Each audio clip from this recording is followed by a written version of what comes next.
Settlement చేసుకున్న వాళ్ళకి banks loan provide చేస్తాయా? ఎస్, కస్టమర్ సిబిల్ ఇష్యూని క్లియర్ చేసుకొని ప్రొఫైల్ ని బిల్డ్ చేసుకుంటే ఖచ్చితంగా లోన్స్ ప్రొవైడ్ చేస్తాయి. కస్టమర్ ఉండేది పటాన్ చెరువు, మమ్మల్ని ఆన్లైన్ లో అప్రోచ్ అయ్యారు. వర్క్ చేసేది Infosys, designation data analyst, salary 1,95,000, CIBIL 723, required loan amount 25 lakhs. Customer మమ్మల్ని 6 months బ్యాక్ అప్రోచ్ అయినప్పుడు HDFC బ్యాంక్ లో 1 సెటిల్మెంట్ ఉందని చెప్పారు. మా సిబిల్ రెటిఫికేషన్ టీమ్ కస్టమర్ కున్న సిబిల్ ఇష్యూని క్లియర్ చేసి క్రెడిట్ స్కోర్ ని ఇంప్రూవ్ చేశారు.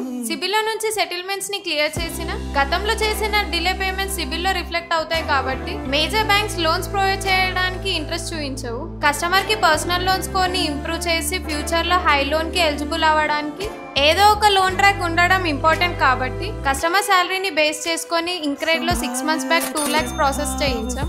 మా టీమ్ ఈ 6 months లో కస్టమర్ ప్రొఫైల్ ని బిల్డ్ చేసి సార్ కి ప్రామిస్ చేసినట్టుగానే ఈ రీసెంట్ లోన్ ట్రాక్ ని బేస్ చేసుకొని ఈ కేస్ ని యాక్సిస్ ఫైనాన్స్ లో లాగిన్ చేసాము. పెండింగ్స్ అన్ని క్లియర్ చేసి 3 days లో 25 lakhs అప్రూవల్ తెప్పించాం.